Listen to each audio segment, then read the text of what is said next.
السلام علیکم ګرانو کتونکو ښه راغلاست. امید لرم چې ټول به روغ و جوړ یې. زه یم جاوید خان. ګرانو کتونکو د برازیل هیواد بشردوستانه ویزې په کومو هیوادونو کې د هغه افغانانو لپاره چې د افغانستان نه بهر دي او بشري ویزې ته اړتیا لري دوی توضیح کوي.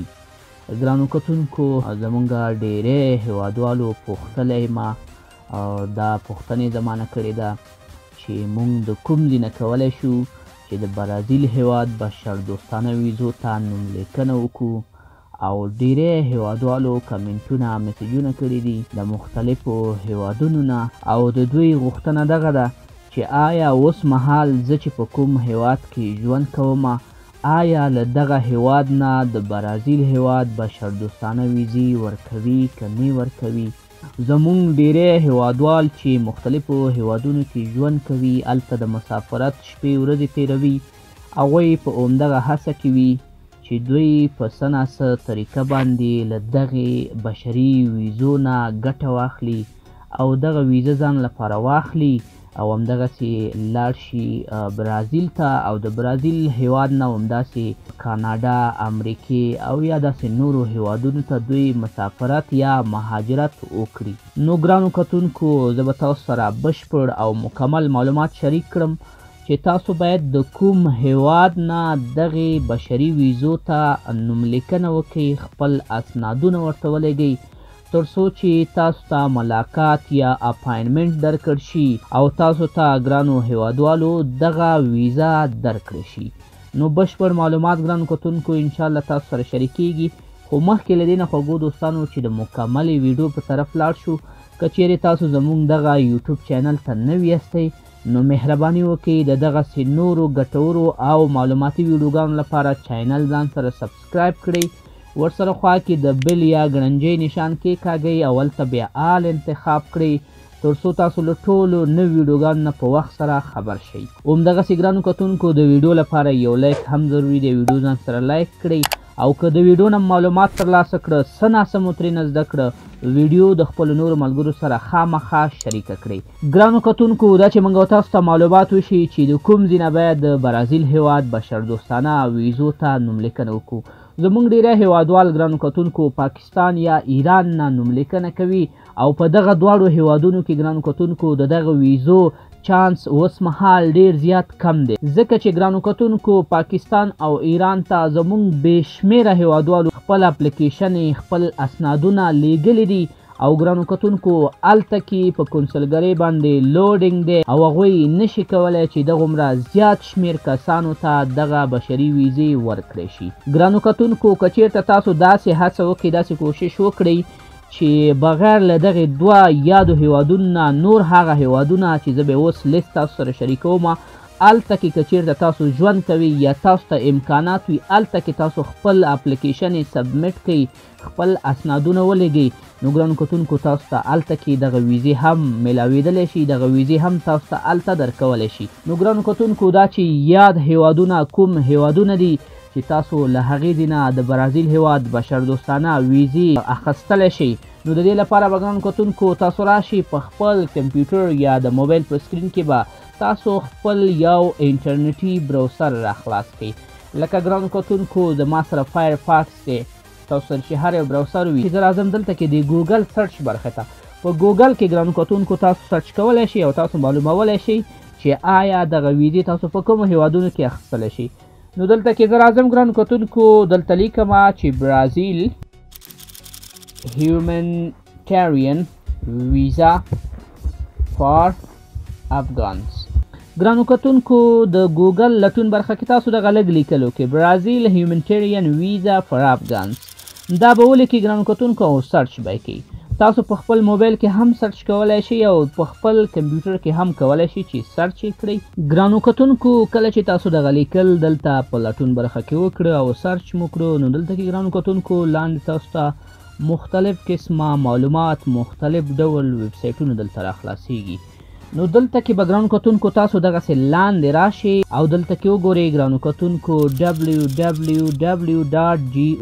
www.gov.br تاسو به په دغه لینک یا په دغه ویب سایټ باندې به داسې کلیک واخلئ، لږ انتظار به وکړئ، دا ویب سایټ به هم تاسو ته راخلاص شي.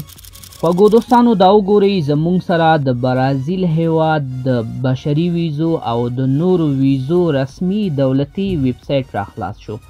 په دې ویب سایټ کې ګرانو کتونکو تاسو ټولې نوې خبرتیاوې کتلی شئ. دلته کې ګرانو کتونکو تاسو د ویزو په اړه مکمل معلومات ترلاسه کولی شئ. دلته کې ګرانو کتونکو تاسو نوې خبرتیاوې هم ترلاسه کولی شئ چې دغه ویزې څه وخت شروع کیږي، څه وخت بندیږي، کوم ځایونو ته تاسو اپلای کولی شئ. دا ټول معلومات دلته کې شته دی. ګرانو کتونکو دلته کې وګورئ په دې ویب سایټ کې د یوې خبرې یادونه هم همدغه اوس مهال شوې. هغه کسان چې غواړي چې په تهران یا په ایران کې خپلې اپلیکیشنې یا خپل اسنادونه د برازیل هیواد بشردوستانه ویزو ته ولیږي، نو د دوی دغه کوم ایمیل چې دی دا موقتي ډول باندې بند دی. تاسو هلته خپل اسنادونه نشئ لیږلی. او ګرانو کتونکو دلته کې که چیرې تاسو وګورئ د بل کوم هیواد په اړه دغسې معلومات نشته دی، نو دلته کې ګرانو کتونکو تاسو ته فرصت شته دی، تاسو ته چانس شته دی چې تاسو کولی شئ ګرانو کتونکو بغیر د تهران او د اسلام آباد یا پاکستان نه نورو هیوادونو ته هم خپله نوملیکنه وکړئ. وګورئ ګرانو کتونکو په دې ویب سایټ کې که چیرته زه لږ دغسې لاندې راشم، نو دلته کې وګورئ ګرانو کتونکو دلته کې یو مشخصه برخه کې یادونه شوې ده چې تاسو بغیر د پاکستان او ایران نه په نورو هیوادونو کې هم کولی شئ چې خپل اپلیکیشن یې سبمیټ کړئ، خپل اسنادونه واستوئ او تاسو ته به دغه بشري ویزې میلاو شي.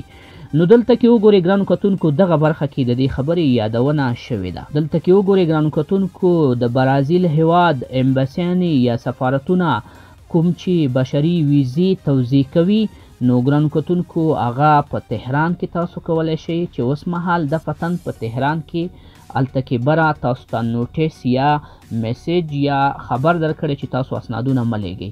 له دې نه وروسته ګرانو کتونکو په دوبۍ عربي اماراتو کې ابودوبۍ کې تاسو کولی شئ چې خپل اسنادونه خپل اپلیکیشن یې سبمیټ کړئ، نو تاسو ته به د برازیل هیواد لخوا ویزا میلاو شي. همدغسې ګرانو کتونکو په ترکیه انکره کې، البته په استانبول او نورو ښارونو کې امباسي نه لري، سفارت نه لري، په انکره کې تاسو کولی شئ چې د برازیل هیواد بشري ویزا یا نورې ویزې ترلاسه کړئ. همدغسې ګرانو کتونکو په قطر هیواد کې په دوحه کې تاسو کولی شئ ګرانو کتونکو چې خپل اسنادونه جمع کړئ او د هغې ځینه تاسو د برازیل هیواد بشري ویزا هم ترلاسه کولی شئ. د یادونې وړ خبره ده ګرانو کتونکو چې په دوحه کې ویزا هم تاسو ته ډېره زر درکوي او له دې نه پروازونه هم ډېر زر کیږي.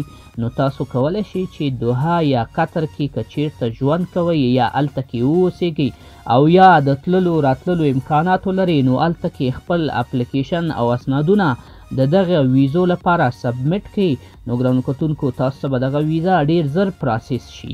همدغسې ګرانو کتونکو د دوحې نه وروسته تاسو کولی شئ په اسلام آباد کې د برازیل هیواد سفارت ته خپل اسنادونه د برازیل هیواد د بشري او نورو ویزو لپاره جمع کړئ. له دې نه وروسته ګرانو کتونکو هغه کسان چې په رشیا مسکو کې اوسیږي، که چیرته تاسو وغواړئ د مسکو نه هم تاسو د برازیل هیواد ویزا ترلاسه کولی شئ. نو ګرانو کتونکو که چیرته لاندې راشو په دغه برخه کې لیکلي دي کله چې تاسو غواړئ د بشري ویزو لپاره نوملیکنه وکړئ، په تاسو باندې هیڅ قسم مصارف نشته. دا ګرانو کتونکو هیڅ ډول چارجز یا مصرف نه لري. په خپله تاسو د خپل کمپیوټر یا موبایل نه کولی شئ چې ورته نوملیکنه وکړئ. په نوملیکنه باندې ګرانو کتونکو ما تاسو ته ویډیو جوړه کړې ده، پاس آی برخه کې مې لینک هم ورکړی دی، کلیک وکړئ. که چیرته م نوملیکنه نه وي کړي تاسو کولی شئ د دغه ویزو لپاره نوملیکنه وکړئ. ګرانو کتونکو که چیرته تاسو لاندې راشئ په دغه اخري برخه کې دوی یو بل میسیج هم ورکړی دی او دلته کې دا خبره لیکلې To schedule an appointment, the candidate must send an email. نو دغه ګرانو کتونکو په ایران کې د برازیل هیواد د کنسلګرۍ ایمیل دی، نو دا ایمیل هم تاسو د دې نه ترلاسه کولی شئ. همدغسې ګرانو کتونکو د دغې ویب سایټ لینک هم ما تاسو ته د ویډیو ډسکرپشن برخه کې اچولی. همدغسې ګرانو کتونکو په راتلونکي ویډیو کې به زه تاسو ته د برازیل هیواد د دغه کنسلګریانو ایمیلونو په اړه هم ویډیو جوړه کړم چې دغه ایمیلونه تاسو د کوم ځای نه ترلاسه کولی شئ. د اوس لپاره ګرانو کتونکو موږ ته اجازت راکړئ. امید لرم چې له دغې ویډیو نه به م څه ناڅه معلومات ترلاسه کړي وي. ویډیو د خپلو نورو ملګرو سره ضرور شریکه کړئ. ښه وخت. الله پامان.